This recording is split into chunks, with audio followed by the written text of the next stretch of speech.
네, 정치권의 허심탄회한 속내를 들여다보는 시간입니다. 각설하고 시즌2. 자, 장성철 공론센터 소장 그리고 현근택 민주연구원 부원장 나오셨습니다. 두 분 어서 오세요. 네, 안녕하세요. 직감이 막혔어요. 네. 부원장님 축하드립니다. 네네. 우리 장성철 소장님 말고 장해찬 평론가였다가 네. 지금 청년재단 이사장. 여기 좋은 자리인 것 같습니다. 근데 여의도 연구원은 굉장히 대우가 좋은 걸로 아는데 우리 민주연구원은 저는 이제 비상근직이거든요. 네. 상근직은 법인카드 150. 한 달에. 비상근은 그것도 없어요. 그러니까 아무것도 없어요. 여의도 연구원도 마찬가지예요. 여의도 연구원은 좀 있지 않아요? 비상근은 마찬가지. 아 그래요? 아유, 두 분이 또 살림 걱정. 저도 그러면 어디 좀 이렇게 직함 하나. 좋은데 갈 수 있는 그런 계기가 될 것 같습니다. 여기 출연하니까. 아 좋아요. 네. 아마 잘 되실 거예요. 감사합니다. 잘 되실 겁니다. 자, 민주당 핵심 브레인들이 모이는 곳. 자, 그럼 이제 민주당에 정책이 막 일취월장합니까? 말씀드렸잖아요. 제가 비상근직. 그냥 회의 참가하는 정도고요. 네. 물론 이제 뭐 관여는 하겠지만, 그러니까 결국은 다음 이제 총선 어떻게 할 거냐, 네. 이제 그 여론조사라든지 정책 짜든지 뭐 이런 걸 하는 거거든요. 결국 민주연구원이 하는데 아마 이제 뭐 한 번에 하지도 않고 이제 스텝 밟아가겠죠. 근데 과연 민주당이 어디에서 지지를 더 끌어모을 수 있는지 아니면 또 조금 더 지지를 확보할 수 있는지 결국은 이제 지지율로 말려주는 거니까 이제 그 부분들을 고민하는데 저도 선거 때는 저는 뭐 주로 뭐 대변인 쪽이나 뭐 법률 쪽 일을 하는데 항상 아쉬웠거든요. 여론이 어떻게 움직이는지 아니면 정책이라든 전략을 어떻게 수립하는지 아쉬웠는데 어쨌든 그런 부분 조금 들여다볼 수 있을 것 같습니다. 네, 저는 다음번 2024년 민주당 총선 공천의 바로미터 성공작 이런 평가를 받으려면 현근택 변호사를 공천을 해야 한다. 공천을 안 하면 그 공천은 망한 거다. 그렇게 단언할 수 있습니다. 아까 우리 지하실에 와가지고 제가 정심 사줬거든요. 5천 원짜리 식권으로 바로 효과가 나타나네. 5천 원짜리 식권. 다음에 저 비싼 거 사줄라 그래. 그러니까 이제 구내식당 말고 밖에서 드시고 들어오세요. 어떻게 좀 멘트가 달라지나 지켜보도록 하겠습니다. 두 분이 이렇게 덕담 주고받는 걸로 시작을 했는데 그런데 정치권은 살벌합니다. 살벌해요. 자, 그래서 주간 말 키워드로 가보는데요. 자, 한 주간을 뜨겁게 달군 정치권의 말을 골라서 이 뒷이야기까지 두 분에게 한번 샅샅이 털어보도록 하겠습니다. 자, 어제 환노위 국감장 아주 뜨거웠던 분 직접 육성으로 듣고 오겠습니다. 윤건영이 종북 본성을 드러내고 있다. 생각과 말과 행동으로 수령님께 충성하고 있다. 이 생각에 변함이 없습니까? 저런 점도 있는 측면이 있다고 저는 생각합니다. 그러나 지금도 그렇습니다. 그래서 종북 주사파로 생각을 하시냐고요, 지금도. 문재인 대통령이 신영복 선생을 가장 존경하는 사상가라면 확실하게 김일성주의자입니다. 이렇게 얘기하는 사람하고 어떻게 국회에서 같이 증인으로 이야기할 수가 있겠습니까? 자, 어제 국감 파행에 대해서 어제 저녁에 김문수 위원장이 발언을 사과하긴 했어요. 근데 이게 윤건영 의원에 대한 지난해의 논란 사과했던 것 같고요. 그리고 또다시 이제 문재인 전 대통령은 김일성주의자다. 오늘 아침 라디오 인터뷰에서도 더 확실하게 이야기를 하면서 이 총살감 이런 좀 듣기 거북한 이야기까지도 등장을 했고 과거 발언도 수정할 생각이 없다. 그럼 어제 사과는 이 현 부원장님 사과가 아니었던 건가요?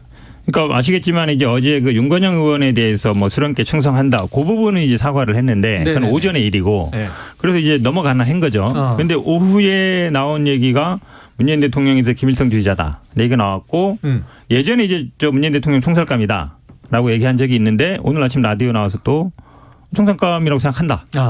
왜 그러냐 했더니 뭐 박근혜 이명박 대통령이 몇 년형 선고해서 이제 그보다 더 센 형을 받아야 된다.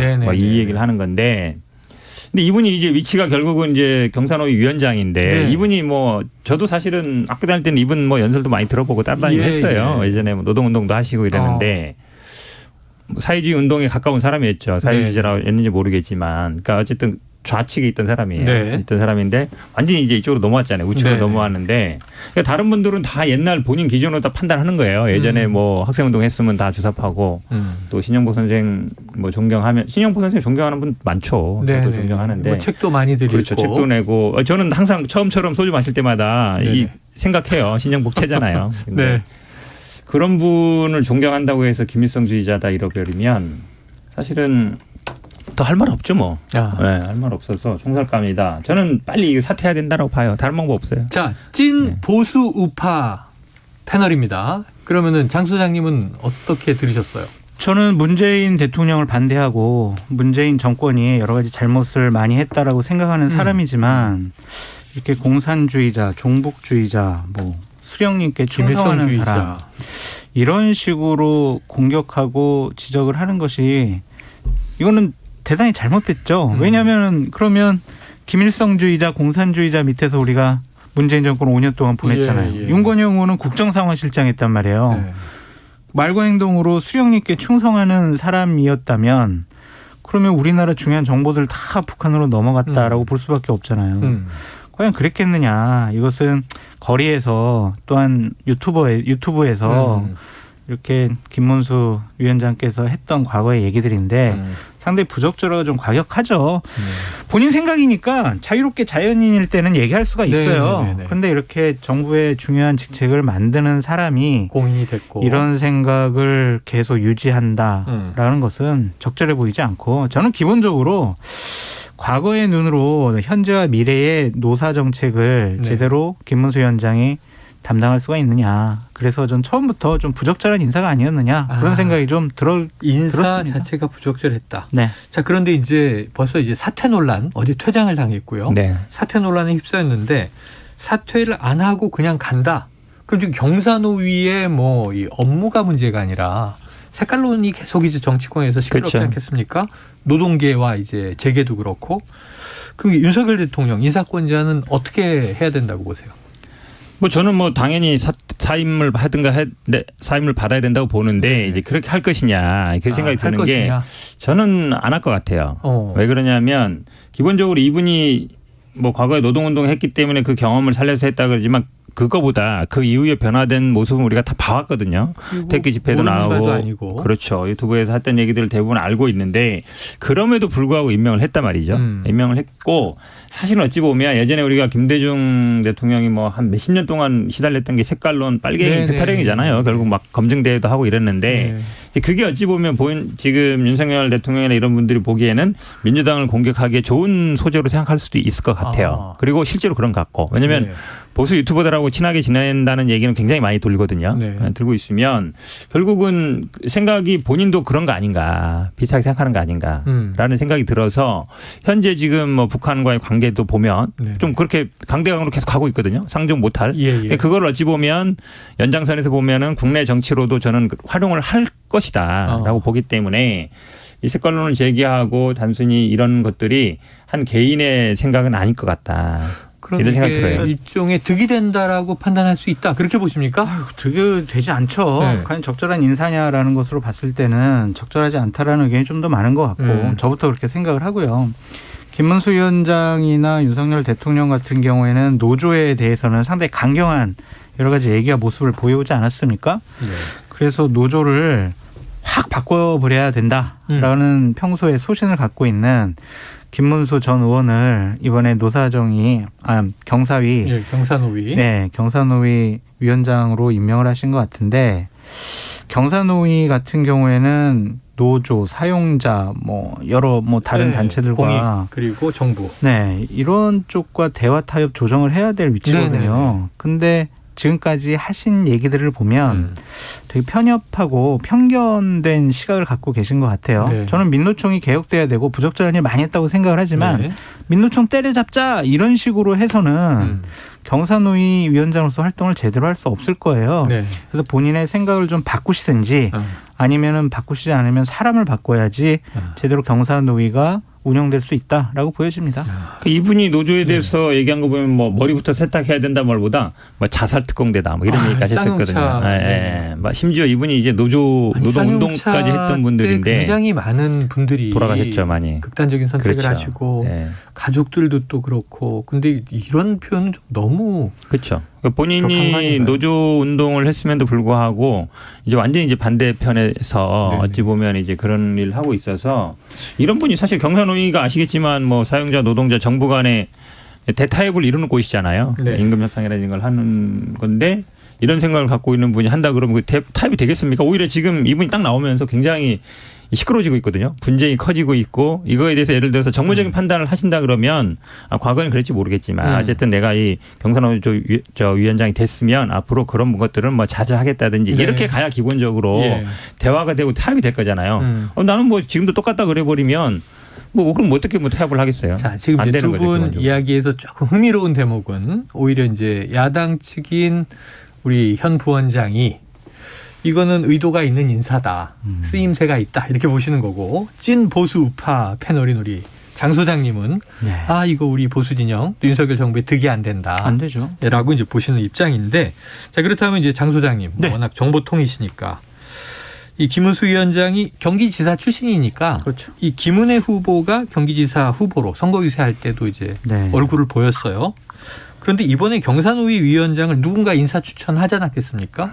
누가 대통령에게 추천했을까요? 그거는 잘 모르겠어요. 네, 그러니까 확인 인사 안 됩니까? 추천이 하면 어떻게 확인을 하겠습니까? 네. 근데 이분이 지난 대선 과정 중에서 경선 과정 중에서부터 윤석열 대통령 그리고 윤석열 후보를 이렇게 지지했던 원로 그룹들 중에 한 분이에요. 아, 그래서 워낙 노동가였다라는 이미지가 네네. 김문수 위원장한테는 있으니까 적임자를 찾다가 김문수 위원장을 시킨 것으로 보여지는데 하여간 아까부터 말씀드렸지만 좀 적절하냐라는 네, 것에 네. 대해서는 계속 의구심이 있습니다. 예, 사실은 지난 21대 총선으로 거슬러 올라가 보면 이 지금 김문수 위원장이 사실은 국민의힘이 아니고 예, 당을 새로 만들었죠. 그렇죠. 네. 자유통일당이라고 만들어서 네. 별도로 선거를 했고 그때는 황교안 대표하고 상당히 대척점이 있었어요. 네. 그런데도 이번에 다시 집권 여당의 주요 인사로 기용이 됐습니다. 그러니까 상당히 이제 강경한 네. 목소리들을 많이 냈는데 본인이 어제 나와서 얘기를 하셨죠. 내가 내 개인 유튜브 채널은 내가 폐쇄를 시켰다. 아, 거기 보면 문제되는 발언이 훨씬 더 많았을 네네네네. 거예요. 근데 그렇게 과거의 흔적을 지우면서까지 꼭 했어야 하느냐. 제의가 들어왔더라도 좀 고사하시는 게 어떻느냐. 그게 이제 원로의 역할이 아니냐라는 좀 생각이 드는데 자칫 잘못하면 지금 김문수 위원장의 저러한 행동과 판단은 자리에 욕심내는 거 아니야? 이런 또 오해를 받을 수가 있어서 상당히 좀 부적절합니다. 네, 어쨌든 뭐 인사권자 입장에서 여러 가지 고충이 있겠습니다만 이 결국은 또 이게 인사 문제로 돌아가다 보니까 한 가지 더 여쭤볼게요. 현 부원장님께. 네.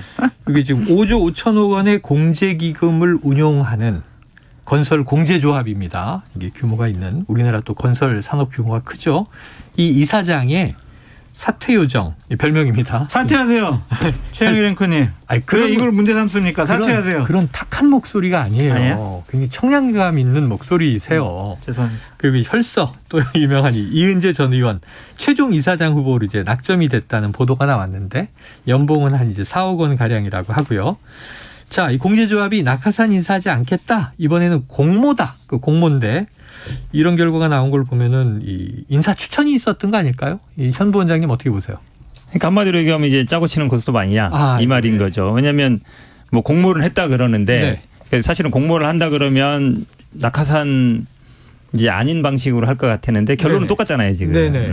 근데 문제는 이런 거죠. 이분이 예를 들어서 원래 뭐 교육 전공하고 행정학으로 석박사 받았으니까 예전에 네네. 행정연구원장 했고 그럼 이제 행정 쪽 전문가는 맞아요. 무슨 행정연구원이라든지 그쪽은 맞는데 건설하고 행정은 뭐 연결한다 그러면 아니, 건설 행정한다 이렇게 얘기하면 할 말은 없는데 건설 공제조합이라는 거 아시잖아요. 이게 네. 각 건설사들이 어느 정도 그 비용을 내고 그걸로 네. 나중에 이제 뭐 저 심의도 받고 그렇죠, 뭐 이렇게 하는 게 하는 거거든요. 이제 공제조합 약간 네. 은행 형식으로 하는 건데 모든 산업에 공제조합들이 있습니다. 있죠. 예. 그러니까 그런 거라면 제가 보기에는 전혀 관계가 없어요. 하다못해 뭐 무슨 건설업에 종사하든지 아마 그런 분은 원했겠죠. 네. 이 공모를 할 때는 건설 관련 일을 잘 하거나 아는. 그런 전문가들이 올 줄 알았는데 결국 봤더니 돌고 돌아서 정치인이 네. 왔는데 뭐 지금 연봉도 보면 굉장히 4억이면 굉장히 높은 자리잖아요. 좋은 자리고. 근데 이런 분이 온 거에 대해서는 당연히 그 내부에서도 제가 보기에 말이 나올 수밖에 없는 것 같습니다. 자, 그런데 이제 윤재 전 의원이 과거에 한국행정연구원장을 지냈습니다. 그리고 이제 국회의원도 지냈는데요. 이때 이제 좀 무리가 있었어요. 법인카드로 뭐 쇼핑을 했다. 또 방울토마토, 호박고구마, 뭐 장을 봤다. 이 국감에서 드러나서 이제 시끌시끌했던 적이 있는데 이게 지금 공제조합이 아까 말씀드린 대로 5조 원이 넘는 기금을 운용해야 되는 쪽이다 보니까 뭐 연봉도 많이 이제 주는 자리입니다만 어떻게 보세요? 잘 해낼 수 있을까요? 부적절한 인사죠. 아, 부적절한 인사입니까? 전문성이 없잖아요. 네. 그러니까 전문성이 없는 곳에 이분이 갔다라는 것 자체는 어쨌든 외부의 힘이 개입이 됐다라고 볼 수밖에 없고 그 외부의 힘은 대통령실이라고 밖에 볼 수밖에 없잖아요. 네네. 왜 공채를 합니까? 왜 공모를 합니까? 투명하게 공정하게 전문성 있는 인사를 우리 조합이나 협회나 아니면 우리 기관의 발전을 위해서 최고의 전문가들을 모셔와서 뭐 임명을 하겠다는 거 아니에요? 네. 근데 이것과는 다른 인사죠. 어떻게 봐도 이 공제조합하고는 연관성이 없어 보여요. 국회 뭐 상임위 다른 것을 해보셨느냐라고 살펴봐도 없단 말이에요. 네. 보훈 인사죠. 그러니까 문재인 정권에서 아니 도대체 문재인 정권 공공기관장들 왜 이런 사람 임명하냐, 보훈 인사 아니냐, 캠코더 인사 아니냐 막 그런 비판을 많이 했는데 결국에는 이러한 모습을 자꾸 보이면 윤석열 정권도 보훈 인사하는 곳, 보훈 인사하는 분들 이게 과연 대통령과 윤석열 정권에 도움이 될지 저는 이런 것들이 계속 마일리지처럼 쌓이고 있다. 국민들이 결국엔 선거 때 가서 심판하세요. 제대로 공정하고 정의롭게 할 줄 알았더니 그런 게 아니구나. 이건 상식적이 아니야. 네네. 누가 봐도 이건 좀 상식적이 아니잖아요. 그렇다면 이런 것들 참 앞으로 지금 이분은 임명되다시피 했으니까 어쩔 수 없더라도 이후에 벌어질 많은 이제 공공기관장들 임명을 해야 되거든요. 네네. 제발 전문성 있게 하셨으면 좋겠다. 네네. 전임 정권에서 이제 임명된 산하 기관장들 나가라 뭐 이런 얘기도 하고 있는데 결국 이제 나가면 그 자리 누군가 채워야 되는데 훨씬 더 좋은 인사로 채우면 이게 박수 받겠지만 그렇죠. 만약에 뭐 똑같이 하거나 그보다 못한 인물로 채워지면 오히려 왜 나가라고 한 걸까? 뭐 이렇게 될 수도 있단 말이에요. 왜 나가라고 했는지 뻔하죠. 자기들이 가야 되니까. 네, 가야 되는데 안 나가고 버티고 있으니까. 대기 중인 사람들이 있으니까. 네. 아유 줄 길게 서 있겠죠. 줄이 깁니까? 길겠죠. 약속합니다. 네. 저에게 이런 자리 오더라도 저는 단언코 거부하겠습니다. 정말? 네. 아까 자리 달라면서요. 저는 시사본부에서 통론하고 패널하는 것을 제 일생일대의 꿈으로 삼고 계속 열심히 하겠습니다.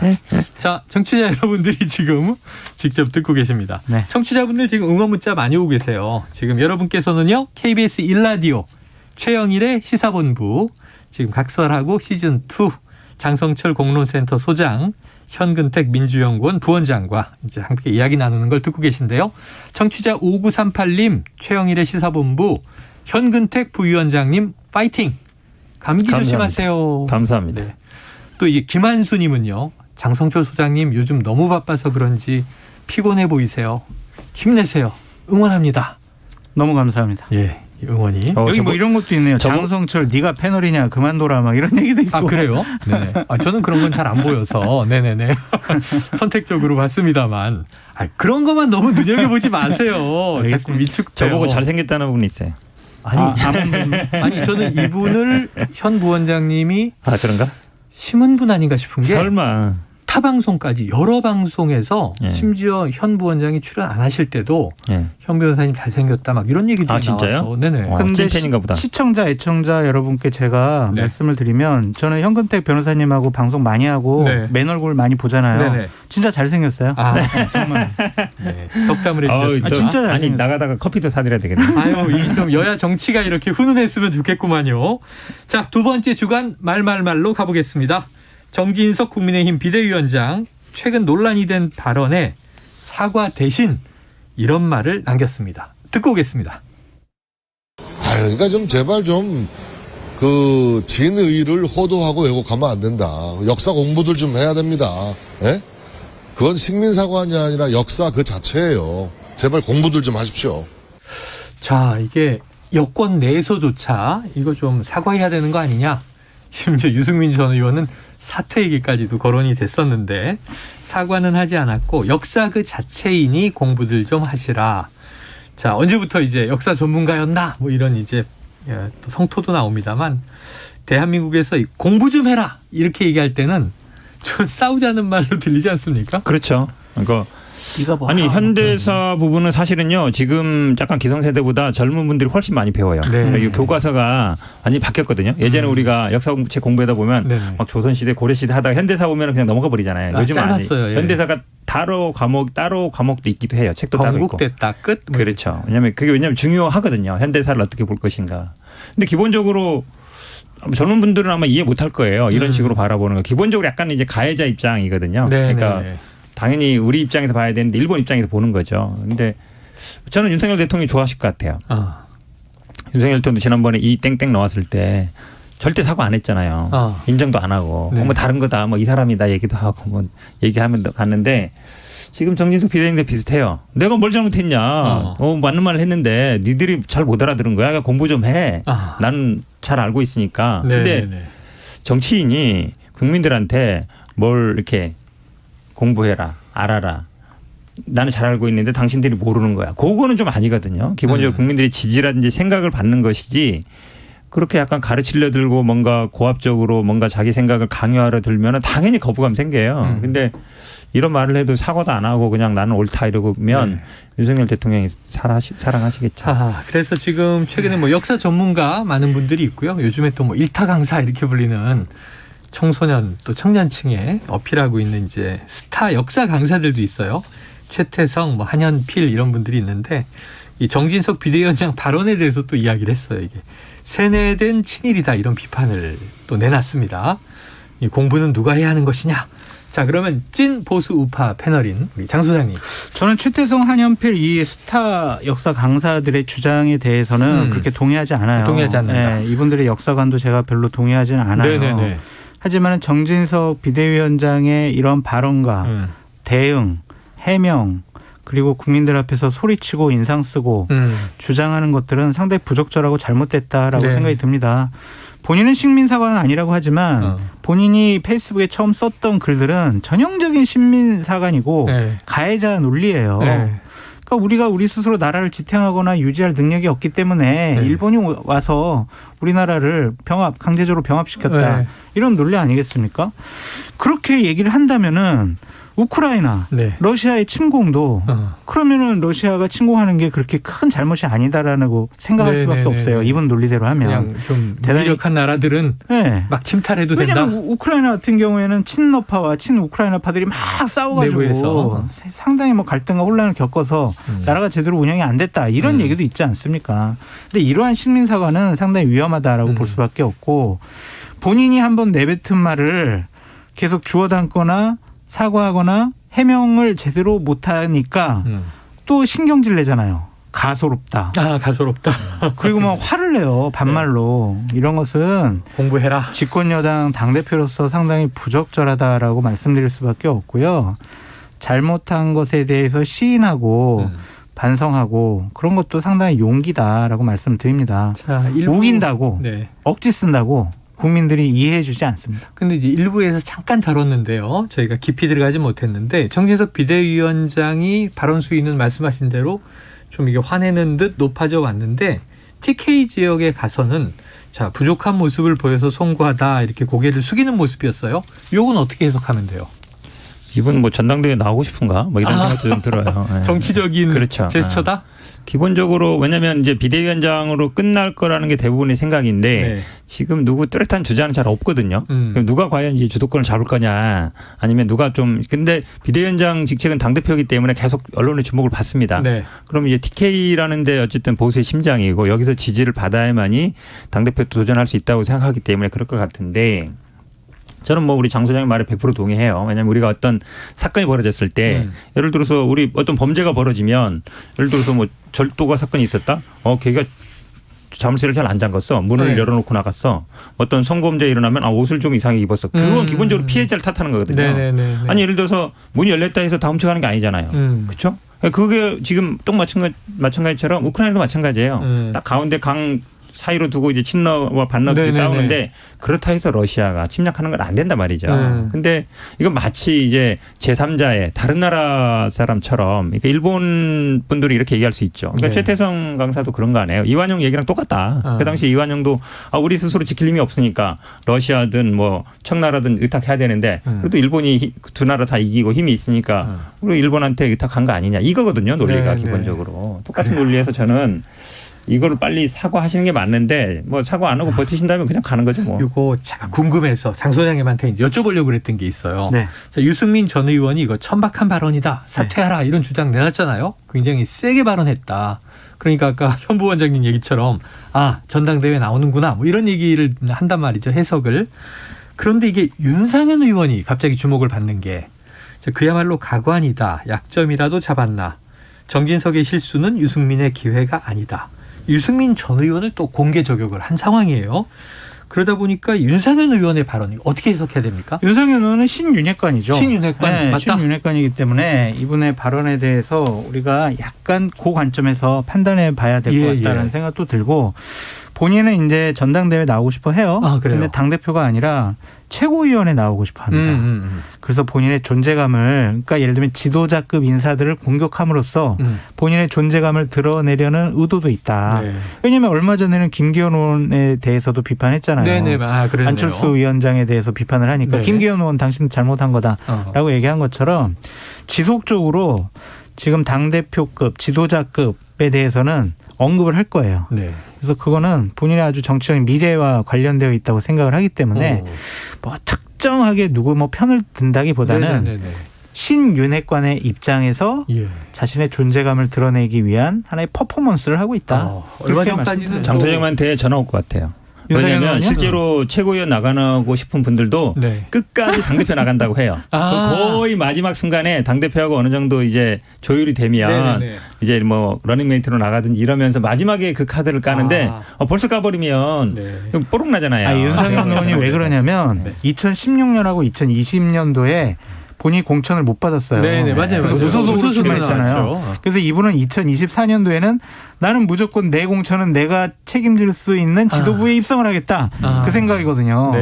그런데 당대표 되기는 그래도 조금 부족하잖아요. 최고위원은 본인이 노력하면 될 수 있다고 생각을 해서 지도부에 들어가려고. 본심 맞는데 그거를 나중에 해야 되는데 벌써 얘기해버리면 이제 김색가네요. 다음에 나오셨을 때 전화가 왔는지 해 주시고요. 저는 잘 알아요. 아까 뭐 이 뽀록이라는 말.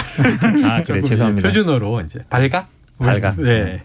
속내를 드러냈다. 이렇게 이제 하도록 하죠. 자, 그래요. 자, 정진석 위원장 그리고 갑자기 북한 관련 강경 발언이 쏟아져 나옵니다. 9.19 군사합의는 물론이고 91년 비핵화 공동선언도 파기해야 한다. 이 와중에 또 전술핵 재배치 이런 주장도 나오고 있고요. 그래서 이게 지금 친일 대 친북 프레임으로 여야가 공방이 붙다 보니까 국감의 과정에서 이 국면 전환용이냐 아니면 정말 진짜 소신이냐 어떻게 보세요? 국면 전환이기도 하고 소신이기도 하고 평소에 본인 생각인 것 같기도 하고 본인이 이제 집권 여당의 비대위원장을 하면서 논의를 좀 이끌어가야 된다라고 판단을 한 것 같습니다. 하지만 약간은 좀 과한 표현들, 성급한 표현들이 아닌가 생각이 들어요.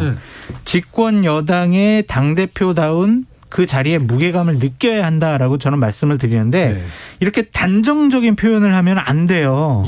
그냥 본인이 국방위원으로서 국회 상임위장에서 국방부 장관을 상대로 이거 파기해야 되는 거 아닙니까? 파기해야 합니다. 라고 질문하고 본인의 견해를 밝힐 수 있지만 당대표잖아요. 지금. 그렇죠. 이 말 한마디가 상당히 파장이 커요. 그러면 파기해야 한다 이렇게 단정적인 언어를 쓰는 것이 아니라 화두를 던져야 돼요. 파기하는 것을 우리가 논의를 해보고 검토도 해봐야 되는 거 아니냐. 거기까지도 논의해야 한다. 이런 식으로 얘기를 했어야지. 너무 좀 단정적인 표현은 안 좋다. 경륜 있는 정치인인데 왜 이렇게 이제 단정적으로 갈 것인가? 지금 좀 상이 좀 바뀐 게 있어요. 본인이 되게 힘이 많이 들어가 있고 주목받고 있잖아요. 가처분 신청이 기각되면서 나는 최소한 앞으로 몇 달 동안 내가 집권여당 당대표야. 그렇게 생각을 하시니까 약간 자신감도 생기고 본인의 견해를 가감없이 얘기하시는 거죠. 그래서 좀 이제 약간 오만한 모습을 보이고 있다. 약간 오만한 모습을 보이고 있다. 이렇게 정해 주셨습니다. 그런데 이제 지금 언급이 됐으니까 현 부원장님. 전술핵 재배치 말이에요. 지금 이게 보통 일은 아닌 것 같아요. 그렇죠. 그런데 이제 이 윤석열 대통령 이 질문 계속 안보 문제로 받으니까 자, 여러 의견을 경청하고 있다. 여러 가지 또 가능성도 검토하고 있다. 하면서 검토하는 가능성 중에 옵션으로 들어갈 수 있잖아요. 그런 것 같아요. 왜냐하면 예전에 뭐 선거 대선 했다는 보도도 하나 나왔어요. 그렇죠. 대선의 후보 때는 전술핵 배치 이런 거 절대 안 한다 얘기했었거든요. 근데 이제 입장이 약간 바뀐 것 같죠. 얘기할 수 있다는 얘기인데, 근데 문제는 이거예요. 우리가 핵이라는 건 우리가 스스로 개발하든 아니면 미국의 핵무기를 배치하든 둘 중에 하나잖아요. 네네네. 결국 그잖아요. 근데 우리가 만드는 거는 뭐 불가능하죠. 우리 NPT 탈퇴해야 되고 북한처럼 제재 받으면 우리나라는 무역으로 먹고 살기 때문에 우리 GDP 70% 이상이 무역이기 때문에 무역길이 다 막히면 우리나라는 망해요. 그러니까 개발은 절대 안 돼요. 그럼 결국은 미군이 뭐 전술 핵무기를 우리한테 배치하든 아니면은 뭐 그 미군이 갖고 있는 전술핵을 공유하든 그렇죠. 공유하든 어찌든 간에 미국 핵무기를 빌려야 되는 거예요. 근데 미국이 그럴 생각이 있느냐가 중요하잖아요. 그럼 제가 보기에는 떡줄 사람 생각도 안 하고 있어요 지금. 우리 김치국부터 마시는 건 셈인데 왜냐하면 기본적으로 미국의 한반도에 전술핵을 배치할 때는 한반도만 보지 않아요. 일본, 중국, 러시아, 뭐 대만 다 보겠죠. 그리고 이게 이뿐만 아니라 유럽의 우크라이나까지 다 관련된 문제예요. 미국은 기본적으로 그렇게 할 수밖에 없잖아요. 그러니까 어찌 보면 이게 핵무기를 줄여나가는 상황이었고 91년도 사실은 남북 간의 합의에서 된 것도 있지만 그 당시의 상황이 사회주의가 좀 망해가고 러시아 위성국 지금 소련 연방에 있던 그 핵무기를 어떻게 해야 되기 때문에 가능하면 줄이는 배치한 것도 빼는 상황이었거든요. 그렇기 때문에 그 당시 이제 전술핵을 뺀 건데 그 당시 이제 전술핵이라는 거는 포탄이라든지 아니면 항공기에서 뭐 저 미사일로 쏘는 건데 사실은 지금 핵무기 예를 들어서 괌이라든지 여기 있으면 전략폭격기로 오는 것도 마찬가지거든요. 똑같아요. 그러니까 예를 들어 군산기지에 갖고 있다가 가고 가는 거나 괌에서 와서 오는 거나 시간 차이는 있겠지만 핵심적인 건 뭐냐면 미군이 결정한다는 거예요. 미국이. 우리가 결정권이 없다는 거예요. 아무리 핵 공유를 해도 유럽도 핵 공유를 하지만 이거를 쓸지 말지 결정은 미국이 해요. 그러면 사실은 우리는 뭐 일단 배치하기도 어렵지만 배치해도 우리 게 아니거든요. 그러면 사실 마찬가지예요. 그래서 제가 보기에는 뭐 논란은 필요하겠죠. 또 문제는 이거죠. 이제 우리가 이 비핵화 공동선언을 파기하는 순간 일단은 북한 핵무기를 인정해 주는 셈이 되고 북한이 어쨌든 이거를 어기고 있기 때문에 유엔 제재를 받고 있는 건데 이 유엔 제재 문제의 정당성도 사라지게 되고 여러 가지 곤란한 점이 생겨서 쉽게 꺼낼 카드는 아니라고 보고 있습니다. 네, 한 가지 말씀드리면 말씀하세요. 오늘 아침에 신범철 국방부 차관이 나와서 밝힌 것에 의하면 전술핵 배치 같은 경우는 생각하지 않고 있다. 단지 그냥 핵 공유 부분만 검토하고 논의하고 있다. 이런 식으로 얘기를 하고 있거든요. 그러한 부분에 대해서 저는 좀 공론화가 필요한 거가 아니냐라는 좀 생각이 들어요. 왜냐하면 핵이라는 문제는 대한민국과 대한민국 국민, 대한민국 한민족 이거의 운명과 정말 너무나 깊게 관여되는 문제잖아요. 그렇다면 이것이 그냥 집권 세력 차원에서의 몇몇에 의해서 결정이 되고 미국에 의해서 결정이 된다고 우리는 그냥 가만히 그냥 쳐다만 보고 있는다라는 것은 민족의 운명을 너무 도외시한 거 아니냐라는 좀 생각이 들어서 이 부분은 우리가 결정권이 없더라도 내부적인 치열한 토론과 공론화 과정을 통해서 어떤 합의를 이끌어내지 않으면 대한민국 내에서의 갈등이 어마어마하게 심해질 거예요. 그래서 미국이 결정하더라도 우리는 이 부분에 대해서 충분히 모든 국민들이 알고 논의해야 된다라고 생각합니다. 자, 이게 핵 이슈는 공론화가 필요하다. 장성철 공론센터 소장이 주장을 하셨습니다. 자, 여러분께서는 KBS 1라디오 최영일의 시사본부 듣고 계시고요. 장성철 공론센터 소장, 현근택 민주연구원 부원장과 각설하고 시즌2 이어나가고 있습니다. 자, 세 번째 주간 말말말 키워드로 가볼게요. 자, 더불어민주당의 김용민 의원, 현역 의원으로서는 최초로 윤 대통령 탄핵 촉구 집회에 참석을 해서 한 발언입니다. 듣고 오겠습니다. 처음부터 자격이 없었던 사람이 대통령을 하겠다라고 저렇게 나서서 대통령을 하고 있으니 나라 꼴이 정말 엉망이 됐습니다. 윤석열 정부를 끝까지 5년 채우지 못하게 하고 윤석열 정부가 국민의 뜻에 따라서 빨리 퇴진할 수 있도록 만들어야 하지 않겠습니까? 여러분들이 뽑은 대통령, 여러분들이 다시 물러나게도 할 수 있습니다. 그게 바로 진정한 국민주권 실현입니다, 여러분.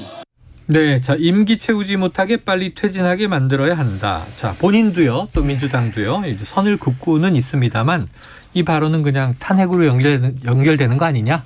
이렇게 이제 해석되고 보도되고 있어서 장 소장님 어떻게 들으셨습니까? 현직 대통령이 빨리 퇴진하는 길은 두 개죠. 네. 하나는 탄핵이고 하나는 하야입니다. 스스로 물러나는 거. 네, 그거는 이제 국민의 선택과 국민 투표로 뽑힌 네. 대통령에 대한 상당히 잘못되고 부적절한 발언이다. 제가 완화시켜서 얘기할게요. 네네.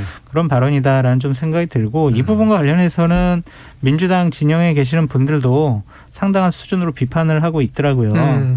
그래서 광장에 나가서 국회의원이 자신의 견해를 밝히는 거 그냥 네. 자기 마음이죠. 근데 하지만 그거에 대한 책임은 본인이 오로지 져야 된다라는 생각이 들고 제가 좀 조언을 해주자면 본인 국회의원이잖아요. 네.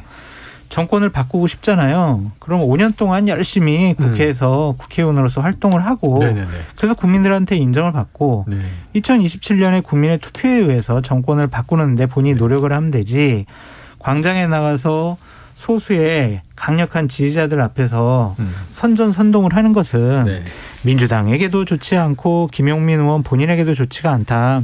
자꾸 이런 발언 해주시면 저나 보수우파 진영에서는 좋죠. 좋다. 네. 대선 불복 아니냐. 이게 민주주의의 기본적인 원리를 모르는 분이다. 네네. 이 김용민 의원 심판하자. 이럴 수밖에 없잖아요. 이게 5년 후에 뭐 정권 교체하려면요. 5년 후 다음 대선 얘기입니다. 먼저 내후년에 총선에서 또 그렇죠. 선출이 돼야 됩니다. 국회의원으로. 국회의원으로. 국회의원 지금 이제 임기 따져보니까 1년 반쯤 남았더라고요. 그러니까 나라가 본인들 보기에는 좀 뭐 엉망일 수도 있고 윤석열 대통령이 좀 무능할 수도 있고 비상식적인 부분이 있고 본인들만 억울하게 당하는 부분이 있겠죠. 그렇다고 하더라도 이렇게 공격하는 것은 옳지 못하죠. 자, 이 와중에 현역 의원은 아니시지만 차기 총선에 출마할 가능성이 매우 높은 현근택 부원장님. 뭐 어려운 질문인데요. 이게 아마 어떻게 들으셨어요? 촛불 집회가 8월 20일부터 시작됐어요. 네. 아마 10월 22일 날 아마 전국적으로 집중하는 것 같은데 저도 사실은 주변에 뭐 민주당 성향이 아니고 보수적인 사람들 만나보면 걱정 굉장히 많이 합니다. 경제 어려운데 나라 진짜 망할 것 같다 이런 사람이 되게 많거든요.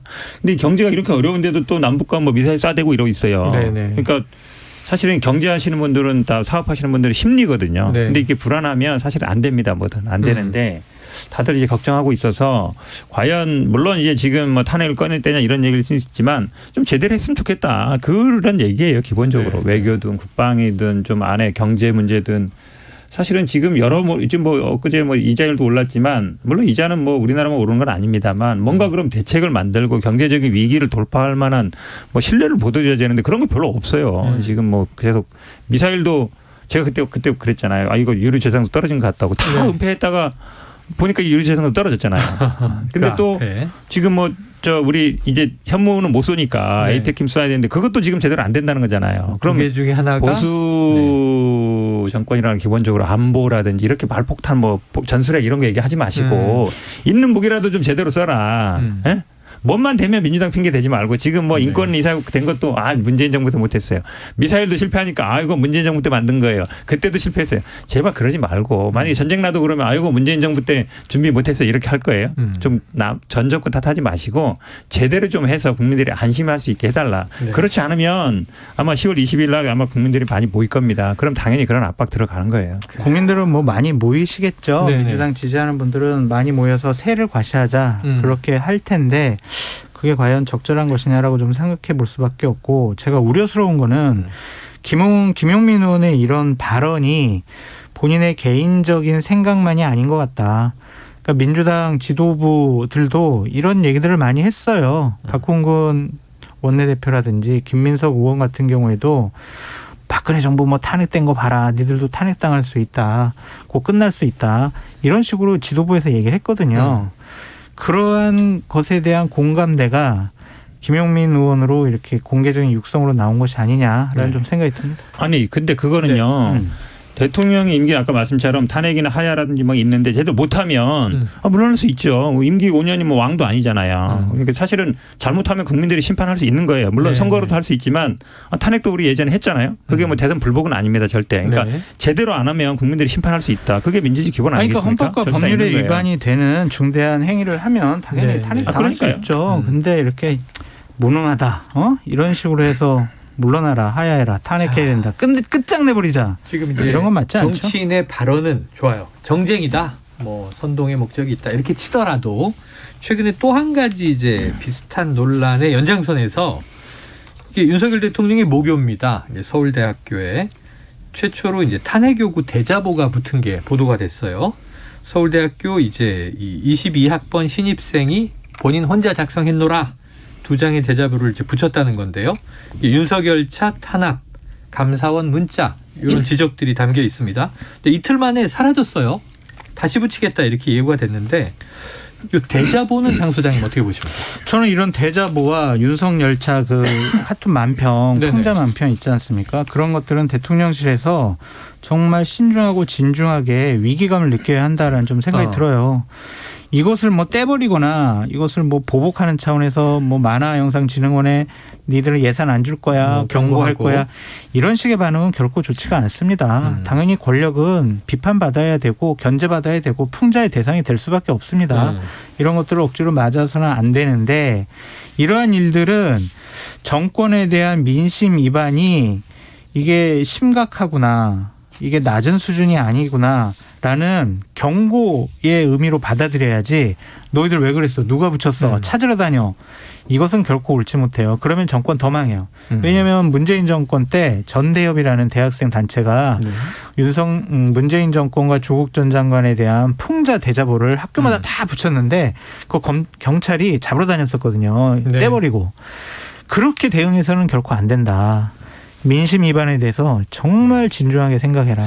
이 대목은 현 부원장님 입장도 거의 같으실 것 같은데요. 그런데 저는 이 자보가 떼진 게 약간 의외예요. 왜냐하면 서울대 학생회관이라든지 그 중앙도서관 거기 자보는 누구든지 붙일 수 있는 자리고 뭐 그동안에도 우리가 무슨 집회를 하거나 할 때 항상 붙이는 데인데 왜 하필이면 정부를 비판해서 떼느냐. 이거 뭐 예를 들어서 관리하는 분들이 있겠죠. 그런데 사실은 우리 표현의 자유라는 거는 뭐 어떤 얘기든지 비판하든지 뭐든지 할 수 있어야 되는데 특히 캠퍼스는 더 그렇죠. 대학은 더 그렇죠. 근데 그거를 누가 철거해버리고 이러는 거 그거는 안 되는 거죠. 그러니까 제가 보기에는 아마 다시 붙이겠다 그러는데 사람들이 볼 겁니다. 이제 누가 떼가는지 밤에 떼가고 막 이러면은 이제 그 문제 되는 거거든요. 그러니까 결국은 알겠습니다. 막으려고 하지 말고 잘하면 된다. 그렇게 말씀드렸습니다. 이슈는 더 있는데 이슈는 쏟아집니다. 시간이 다 됐습니다. KBS 1라디오 최영일의 시사본부 각설하고 시즌2 지금까지 장성철 공론센터 소장 현근택 민주연구원 부원장과 함께했습니다. 두 분 말씀 고맙습니다. 감사합니다. 고맙습니다.